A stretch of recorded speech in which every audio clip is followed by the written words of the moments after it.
Hello friends, welcome back to my channel Vidya. So after a break of few days, we are here again to complete the topic of ocean currents.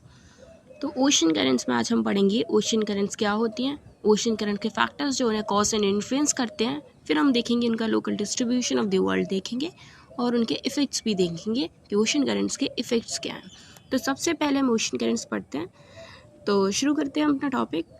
Ocean currents are the movements of oceanic water in a fairly defined direction under the influence of various forces. The currents carry with both heat and density along with the water across the latitudes, both in vertical and horizontal direction. यानी ocean currents oceanic water का movement है, लेकिन Fairlie defined direction में। Fairlie defined direction बोलना यहाँ बहुत important है, क्योंकि ओशन में मूवमेंट टाइड्स भी हैं और भी मूवमेंट्स हैं जो ओशन के अंदर हैं, लेकिन करंट्स बोले तो फेयरली डिफाइंड डायरेक्शन होना चाहिए। और ये फेयरली डिफाइंड डायरेक्शन किस वजह से हो रहा है? Under the influence of various forces, जैसे कि कोरियोलिसिस फोर्स है, हाई प्रेशर, लो प्रेशर या सैलिनिटी की वजह से इनका डिफाइंड डायरेक्शन में मूवमेंट हो रहा है। ये जो करंट्स जा रही हैं अपने साथ में हीट और डेंसिटी को लेकर मूव करती हैं लेटिट्यूड्स में, चाहे फिर वो वर्टिकल डायरेक्शन में जा रही हैं और whether they are moving in horizontal direction. अब फिर से एक बार ओशन करेंट्स का डेफिनेशन देखें तो ocean currents are the movements of oceanic water in a fairly defined direction under the influence of various forces. The currents carry both heat and density along with the water across the latitudes, both in vertical and horizontal direction. अब हम देखते हैं factors which cause and influence the ocean current. कौन से factors हैं जिनकी वजह से ओशन करंट्स कॉज और इन्फ्लुएंस होती हैं? सबसे important factor rotation of the earth. Rotation of earth की वजह से हमारा कोरियोलिस फोर्स डेवलप होता है। अब किस तरीके से ये rotation of the earth cause करता है हमारी ओशन करंट्स को, देखते हैं। Rotation of the earth creates the oceanic water to bulge out at equator due to the centrifugal force, so a gradient is generated in water which levels from equator to poles. देखो equator पे पानी जो था उसमें क्या हुआ? Coriolis force की वजह से, सेंट्रीफ्यूगल फोर्स की वजह से, हम कह सकते हैं मूवमेंट की वजह से, अर्थ के रोटेशन की वजह से पानी बल्ज आउट हो गया। पानी यहाँ से बल्ज आउट हो रहा है, इससे प्रेशर ग्रेडियंट डेवलप होता है। प्रेशर ग्रेडियंट आप जानते हैं, प्रेशर का डिफरेंस बिटवीन टू प्लेसेस, यानी हम कह सकते हैं लेंथ में देखें तो प्रेशर का difference. So a gradient is generated in water, जो कि इक्वेटर्स। अब प्रेशर में जब डिफरेंस आएगा तो प्रेशर लोअर प्रेशर से, पानी जो है लोअर प्रेशर से हायर प्रेशर की तरफ मूव करना स्टार्ट कर देगा। तो ये एक रीज़न था रोटेशन ऑफ द अर्थ किसका इन्फ्लुएंस करता है ओशन करेंट्स को। दूसरा रीज़न हम हाई प्रेशर देखते हैं।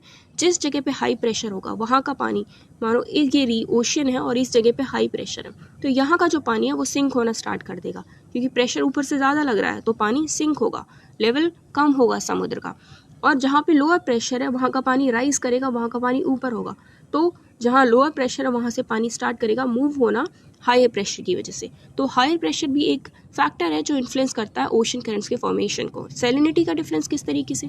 सैलिनिटी का डिफरेंस, जो जगह ज़्यादा सेलाइन है वहाँ का प्रेशर भी ज़्यादा होगा, क्योंकि सैलिनिटी प्रेशर को इंक्रीज़ करती है, डेंसिटी को इंक्रीज़ करती है। तो जो जगह ज़्यादा सेलाइन है वहाँ प्रेशर ज़्यादा होगा, ऑस्मोटिक प्रेशर पैदा होगा, जिससे वाटर का मूवमेंट स्टार्ट होना हो जाएगा लो प्रेशर से हायर प्रेशर की तरफ, यानी लोअर सलाइन से सॉल्टियर वाटर की तरफ मूवमेंट स्टार्ट हो जाए। जैसे हम देखते हैं ट्रॉपिकल एरियाज से पोल्स की तरफ हमारी करंट्स जाएंगी। ट्रॉपिकल एरियाज से क्यों? क्योंकि ट्रॉपिकल एरियाज में सैलिनिटी ज़्यादा है। हम लेक वैन या फिर डेड सी वगैरह देखते हैं, तो ट्रॉपिकल एरियाज में सैलिनिटी वाली वाटर बॉडीज पाई जाती हैं। तो ट्रॉपिकल एरिया से पोल्स की तरफ वाटर मूवमेंट करेगा due to the difference in the salinity. अब हम देखते हैं प्रेसिपिटेशन किस तरीके से इन्फ्लुएंस करता है। प्रेसिपिटेशन क्या से डाइल्यूट होती है सैलिनिटी। हम देखते हैं एक ग्लास में अगर हम नमक घोलते हैं, फिर उसमें और प्योर पानी मिलाते जाते हैं, तो उस घोल की जो सैलिनिटी है वो डिक्रीज हो जाती है। उसी तरीके से अगर किसी समुद्र में सैलिनिटी ज़्यादा है और पानी प्रेसिपिटेशन के द्वारा आ रहा है, तो इससे उसकी सैलिनिटी डिक्रीज होगी और इस डिक्रीज से डेंसिटी भी डिक्रीज होगी, तो ये वही करंट को, ओशन करंट्स को इन्फ्लुएंस करेगा। इसके अलावा direction, shape, configuration of coast lines, bottom reliefs, इनसे भी करंट का ओशन करंट को इन्फ्लुएंस होता है। जैसे कि हम देख सकते हैं बॉटम रिलीफ में रिजेस हैं अगर समुद्र के अंदर, तो यहाँ से भी वेव्स टकरा के डायरेक्शन चेंज करेंगी और इन्फ्लुएंस होंगी। अगर अब हम देखते हैं इफ़ेक्ट्स क्या है, ओशन करंट के इफ़ेक्ट्स क्या होते हैं। तो ओशन करंट्स, अगर इक्वेटोरियल रीजन से ओशन करंट जा रही है तो वो अपने साथ अपनी हीट को भी लेकर जाएगी, पोलर हीट को लेकर जाएगी, अपने सैलिनिटी डिफरेंस को लेकर जाएगी जिस एरिया में वो मूव करेगी। यानी इक्वेटोरियल रीजन्स अगर पोलर रीजन्स में करंट जा रही हैं तो पोलर रीजन्स के कोल्ड लोकल वेदर को मॉडिफाई करेंगी, वहाँ के वेदर को वार्म करेंगी। हाई लैटिट्यूड्स में भी वो वार्म ओशन करंट्स जो हैं इवेपोरेशन को इंक्रीज करती हैं। Warm ocean current eastern sides पर अगर जा रही हैं, कॉन्टिनेंट्स के ईस्टर्न साइड्स पे यहाँ प्रेसिपिटेशन को इंक्रीज़ करती हैं, रेनफॉल को इंक्रीज़ करती हैं। इस वजह से हम देखते हैं कि ईस्टर्न साइड में बारिश ज़्यादा होती है as compare to the western side of the continent.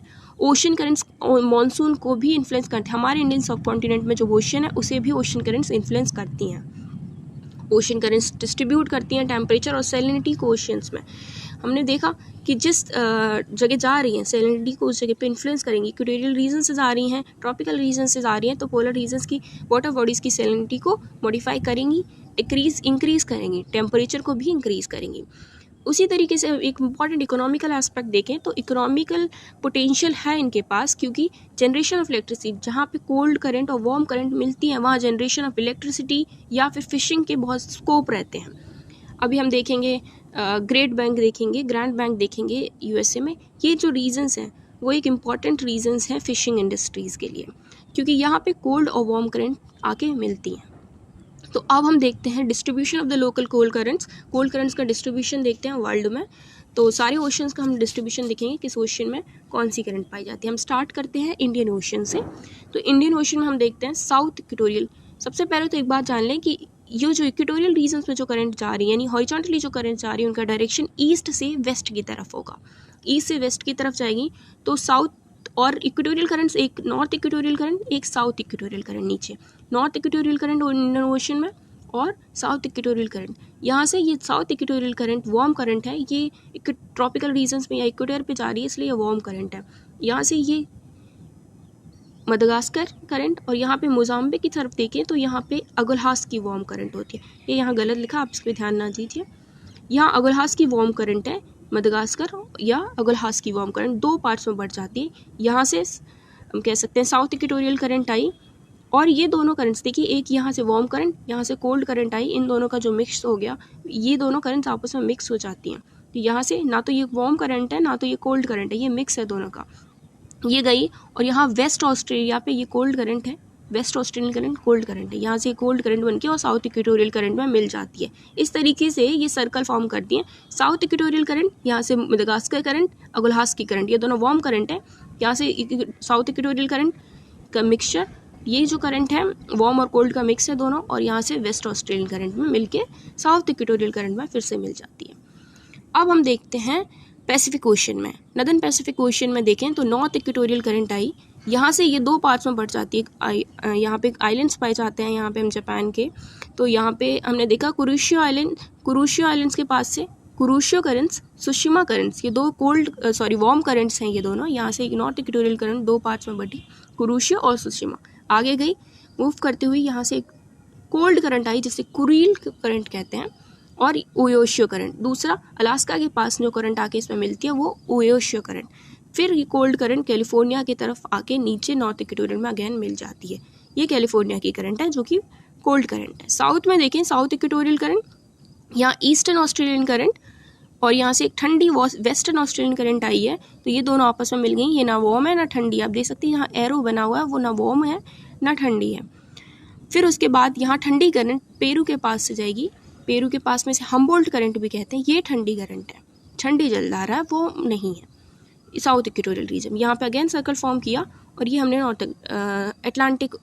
Pacific oceans की देखी। एक बार फिर से पैसिफिक ओशन की देखते हैं।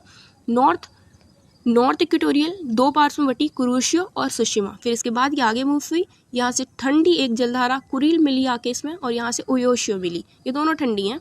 फिर ये ठंडी यहाँ कोल्ड करंट कैलिफोर्निया की भी ठंडी करंट है जो नॉर्थ इक्वेटोरियल रीजन्स में आके मिल जाती है। साउथ में देखें तो साउथ इक्वेटोरियल करंट, यहाँ ईस्टर्न ऑस्ट्रेलिया में वार्म करंट, वेस्टर्न ऑस्ट्रेलिया की एक कोल्ड करंट आके मिली, यहाँ दोनों। फिर पेरू की हम्बोल्ट करंट जो कि ठंडी जलधारा है, पेरू के पास से निकलती है, पेरू के या कह सकते हैं western side of the south America से निकलती है। अब हम देखते हैं अटलांटिक करंट्स देखते हैं, अटलांटिक रीजन्स की करंट देखते हैं। तो अटलांटिक में आप देखिए नॉर्थ इक्वेटोरियल करंट ये अगेन दो पार्ट्स में बढ़ जाती है। यहाँ पे कैरिबियन आइलैंड्स हैं जिनसे ये टकरा के दो पार्ट्स में जाती है, एक एनालीज और दूसरी फ्लोरिडा की करंट। ये दोनों वार्म करंट है। इसके बाद ये जो मिलती है ये गल्फ ऑफ स्ट्रीम कहलाती है, एक वार्म करंट और एक बहुत इंपॉर्टेंट वार्म करंट है, क्योंकि यहाँ पे एक लेब्राडोर की करंट जो कि पोलर रीजन से आती हुई ठंडी जलधारा है, जब ये दोनों एक जगह पे मिलती हैं तो यहाँ पे ग्रैंड बैंक जो कि एक इम्पॉर्टेंट फिशिंग एरिया है उसको बनाती हैं। ये सबसे बड़ा फिशिंग रीजन है वर्ल्ड का। फिर यहाँ से ये ठंडी और वार्म दोनों करंट जाके मिलती हैं जिसे नॉर्थ अटलांटिक ड्रिफ्ट कहते हैं। ये इन्फ्लुएंस करता है ग्रीनलैंड के टेम्परेचर को या अमेरिका के टेम्परेचर को, ईस्टर्न अमेरिका के टेम्परेचर को। फिर ये नॉर्वेजियन की करंट जो अगेन वार्म करंट है। यहाँ से ईस्टर्न ग्रीनलैंड की एक करंट आती है जो कि नॉर्थ अटलांटिक ड्रिफ्ट में मिलती है। यहाँ से ठंडी एक करंट आई कैनेडी की करंट, इसकी एक ब्रांच रेमन करंट जिसे कहते हैं, ये मेडिटेरियन सी की तरफ चली जाती है। कैनेडी की करंट फिर से नॉर्थ इक्वेटोरियल करंट में आके मिल जाती है। साउथ इक्वेटोरियल रीजन्स में देखें तो यहाँ पे साउथ इक्वेटोरियल करंट से आई ब्राज़ीलियन करंट, ब्राज़ील के पास से निकलने वाली वार्म करंट ब्राज़ीलियन करंट। यहाँ से फाकलैंड आइलैंड से आने वाली एक ठंडी जलधारा फाकलैंड करंट, ये दोनों आपस में मिली, यहाँ से चली वेंगुएला करंट। ये वेंगुएला करंट हमारी वेस्टर्न अफ्रीका के किनारे से निकलती हुई साउथ इक्वेटोरियल करंट में मिल जाती है। यहाँ से ये सर्कल फॉर्म हुआ। तो हमने करंट्स देखी। एक बार हम फिर से इसे दूसरे मैप पे देखते हैं। हम इंडियन ओशन से स्टार्ट करते हैं। इंडियन ओशन में आप देखिए इक्वेटोरियल करंट, ये नॉर्थ इक्वेटोरियल करंट ऊपर चली, ये इक्वेटोरियल साउथ वाली, यहाँ से अगुलहास करंट और मोजाम्बिक करंट, ये दोनों करंट हमने पढ़ी थी, ये वार्म करंट्स हैं। यहाँ से साउथ इंडियन ओशन से आई और यहाँ वेस्ट ऑस्ट्रेलिया करंट जो कि ठंडी करंट है।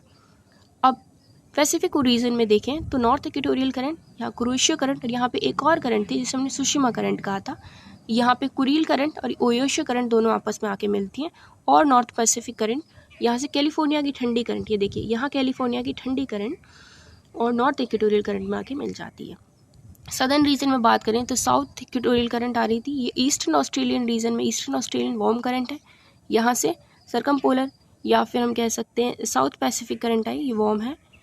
फिर पेरू की तरफ, पेरू के पास में पेरू करंट जो कि कोल्ड करंट है, यहाँ के साउथ इक्वेटोरियल करंट में मिल जाती है।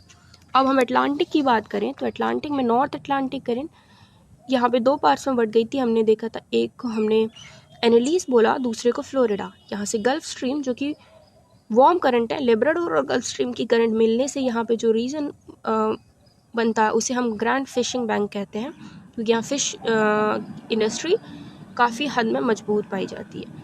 फिर ग्रीनलैंड से ठंडी ग्रीनलैंड की करंट एक आती है और नॉर्वेजियन में वार्म करंट है। कैनेडी की करंट जो कि वार्म है, यहाँ से एक और इसकी कैनेडी की करंट की ब्रांच जिसे हम रेमन करंट कहते हैं, और ये अगेन कोल्ड करंट है, मेडिटेरियन सी की तरफ चली जाती है। Kennedy current north equatorial current में अगेन मिल जाती है, formation of a circle. South equatorial current Brazilian current, यहाँ से ब्राज़ील के पास से निकल रही है, ईस्टर्न ब्राज़ील से ब्राज़ीलियन करंट। यहाँ से फाकलैंड करंट आ रही है, फाकलैंड आइलैंड से फाकलैंड करंट जो कि ठंडी जलधारा है, यहाँ दोनों को मिलती हैं। और ये वेंगुएला करंट यानी कि ठंडी करंट है। तो ये था आज का हमारा टॉपिक। आज हमने करंट्स को कंप्लीट किया, दोनों मैप से देख लिया। थैंक्स।